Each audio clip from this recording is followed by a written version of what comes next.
Okay, one. That was the whole... 2. No, it's all good. No, let's do it again. Let's do okay. it. 1, 2, 3. We bought a house.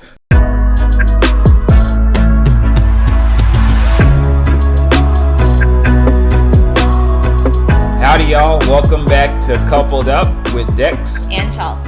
So, if you haven't seen already on our social media, we kind of did a thing. We bought a house. I think we were supposed to do that together, but we didn't. Okay, 1. That was the whole... 2. No, it's all good. No, let's do it again. Let's do it. 1, 2, 3. We bought a house. So corny. Okay, well, technically, we didn't buy a house. We bought like a loan. A lot. We bought a lot to build the house on, and then we will own the house, I guess. I don't know. Yeah. So there's a whole process that we started about a month and a half ago in earnest. Like, it really started about a month and a half ago. Yeah. And why? Why are we building a house? All right. So I have wanted to do this for a very long time. For a very long time, since I was 12 years old. And my parents started the process of thinking about, or looking for to build their own house. And I love the process, all that stuff. And then so when we started talking about wedding and all this and that, I'm like, okay, so what's going to be the thing after we get married? But we always said apartment. We always say apartment, but wait, time all the way out. Because if you ask me, anytime anyone asked either one of us, so what are y'all going to do after? We're going to do an apartment for about a year exactly. or two. See? And then exactly. Okay, so we whatever. always said apartment, and we always, not always, but we had gotten to a point where we were like, okay, we're going to live inside the loop somewhere to see what it's like. Inside the loop? What does that mean? Like downtown, midtown, somewhere Houston. inside. Inside the loop, Houston. Not everyone who watches us lives in Houston. They don't understand that lingo. Okay. So inside the loop. Well, y'all know we're from Houston. So downtown or midtown or something like that. And then, where everything was happening, popping. We're young, no kids. Yeah. If I want to walk outside and go to, some of the eateries or hangout spots downtown, I can do it. Yeah. And then go and live in suburban lifestyle. When we grow up and get old and have kids. Yeah, basically. Yeah. But I don't know. I can't remember the conversation that we had. It was after a fight. We were just... What was the conversation? But I don't know. Somehow we got on a point of what's going to happen about our living situation after we get married. What... In some type of way, you convinced me, basically, at the end of the day, that we just need to go ahead. Just go and stop. House. Well, let's not throw away our money and just give it to somebody else and paying rent. Let's just go ahead and invest in ourselves and build a house. Something that's going to appreciate and value and the possibility of generating equity. That was a conversation. Good and you were like, since you put it that way and it sounds so intelligent, yes. Is that what I said? Yes. Okay. I mean, that's basically what you said. You didn't say those words, but not at all. That's what you meant. So then what happened from there? So we were like, okay, we're going to build a house. So the next thing that we started talking about is community. So first off, we got on the phone with her aunt, even when we started that process of talking about building our own venue, she was the person who was helping us. She's our realtor. And so that was important to have someone who actually knew what the heck was going on and knew where it was happening in Houston to help guide us in our thoughts. Yeah, so we were thinking about what are the top things that are important to us when we're looking to either be in a pre-existing home or just a home in general, new build, whatever. And I think for both of us, community was a big thing. If we're going to be here and we're going to be outside of the loop, then I want to be around people. I don't want it to just be a thing of we bought this house and then that's that. Especially if, when we're coming to number 2 on our list, was how far away are we from his job? Yep. His job is on the opposite side of where I currently live, and it's also the area where he grew up in. I know nothing about that area besides the fact that I went to church there. Other than that, I know nothing. I have no friends over there, nothing like that. So if I'm going to pick up and move over to his side of town, I want to be able to establish my own thing and be around other people and meet people and all that stuff. So Yeah, and so we had that conversation, though it didn't last long, on whether we buy a pre-existing home or build. But my thinking on that was there is a whole lot more risk you take on in buying a pre-existing home. That it's a whole lot less likely that the air conditioning unit is going to go out and you need to buy a new one with a brand new home. Or if something happens to go wrong, like a pipe burst in the first year of us being in it, first year or whatever, year or two of us being in it, then the builder can come out and fix some of these things and replace some of these things because it's covered under their warranty. Granted, we could have bought a home warranty and all this and that, but given that we're just now starting out and starting out our lives together, our marriage, and just now starting to adult. But at the same time, having a pre-existing home, you save a lot of money up front. Yep. A lot. Well, not up front, in the long term, because in terms of both, actually. Now I'm thinking about it both. What do you mean? Because sometimes when you are buying a home from someone, like a particular person pre-existing, sometimes you can negotiate closing costs. You could ask them to put the closing costs on them. You can negotiate, obviously, price a lot more than you can negotiate price on a new construction. So when you're negotiating price, especially if no one's also putting in offers, you can go way lower, you know what I mean? And so your down payment and your overall what you're going to spend is going to be lower, most likely, for the type of house that you want. But let's talk about that. What type of house did we want? So we talked about... Well, let's talk about at first what type of house we wanted. When we first started off. I wanted a 5,000 square foot, 6-story house. Basically. On 30 acres of land. Basically. No. Well, 40 acres and a mule. Yeah. Okay, for real? I mean, but for real, I wanted a 2-story house with plenty of space for me to escape from I'm joking. Ish. But just space, because that's what I've always been dreaming of. But let's hold on. To him, space is a 2-story house. Yeah. It could be the exact same square footage, but for whatever reason, it's a bigger house. Yep. But it's not. Let's be real. Yep. It's not. Space. If it's the exact same square footage, it doesn't make it a bigger house. By no means. So, I was open to 1 or 2-story houses, 3 or 4 bedrooms. We both wanted a study or some type of way to make something into a study. No formal dining. No one ever uses their formal dining except maybe once or twice a year, if that. So it's just why have the wasted space if we don't already have a dining room table set? What else were we looking into? Open concept, floor plan.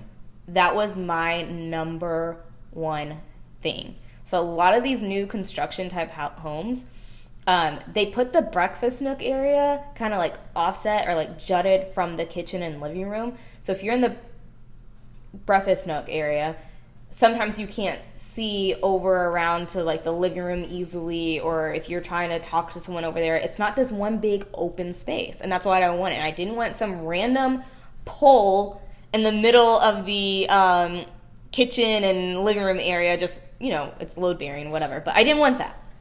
You wanted open living space. Yes.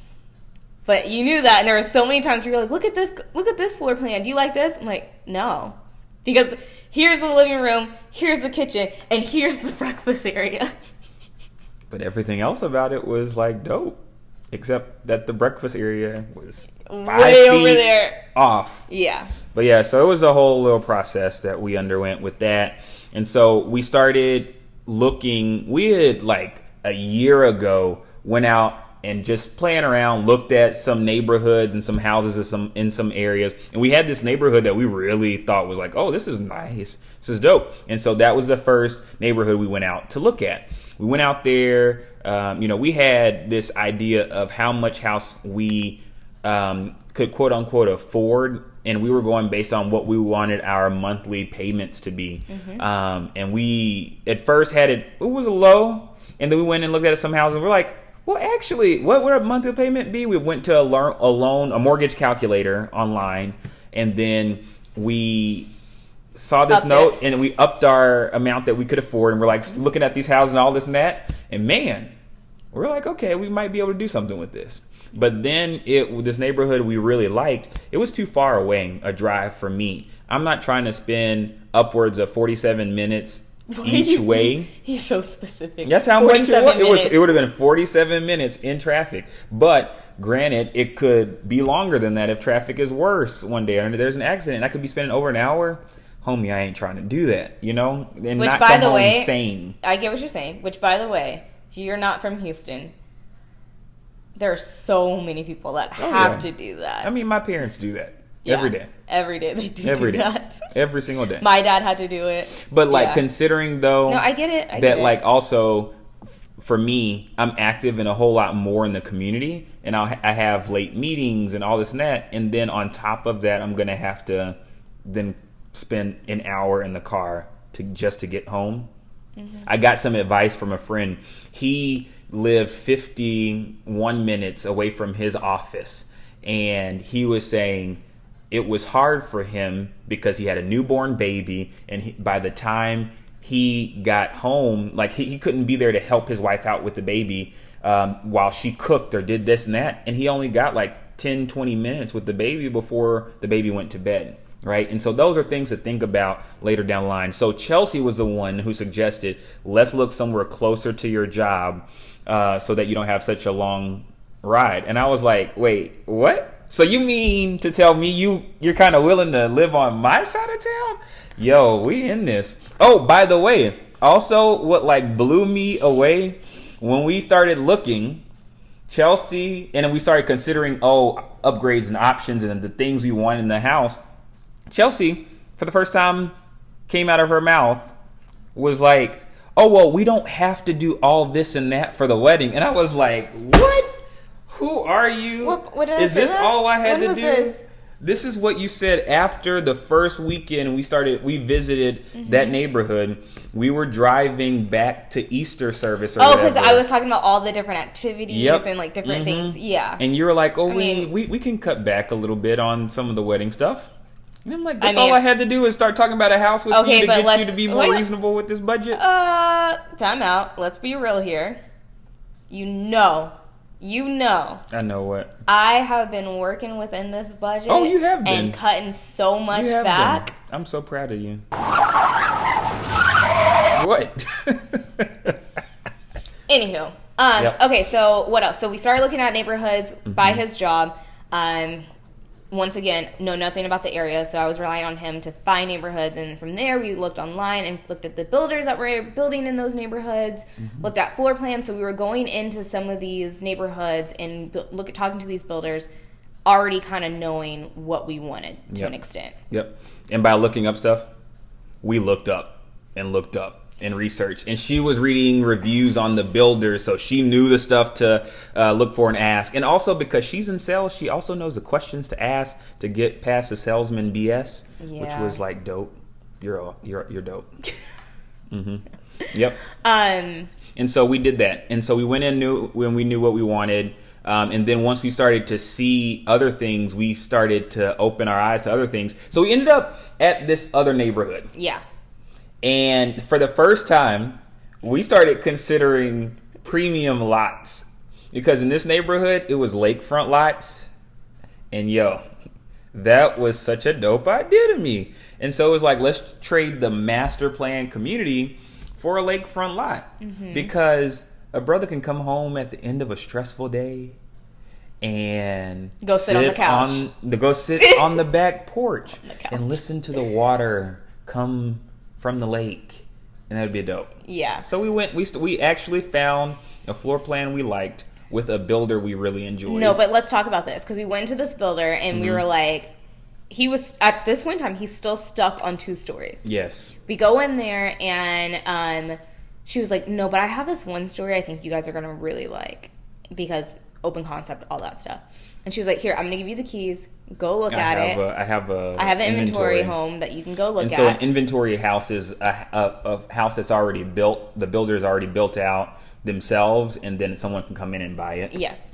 And we get the keys, and he's all like, no, don't want to even go look at this. Basically, that's basically what you're saying. Because if we wanted to get a 1-story, the whole idea is to have super high ceilings. And she was saying that these were only going to be 10-foot ceilings. So we walk in and we're like, okay. And we keep on walking. And it basically has, even how the home is built right then and there. The only thing that we did not like about this house, or what we would have changed, was the countertops. Everything else would have been like, seriously, the house that we wanted. And some of you guys will probably be like, well, then why didn't y'all just get that house? Like, why not? Because we ran into that so many times. Like, what's your time frame? Our time frame is November, December, because like I think we might have said this before in way older videos. The plan is to move him into, at the time, apartment, whatever it was, in November, December, and then I would be moving in as soon as we get married. So when people are asking why not an inventory home at the very beginning, it's because it's already built. So now are we expected to then put pay for a mortgage starting now until December? Like, we didn't want to do that. We didn't want to, quote unquote, waste our money to an extent on doing that. Yeah. Not yet, at least. Because that's quite a bit of money.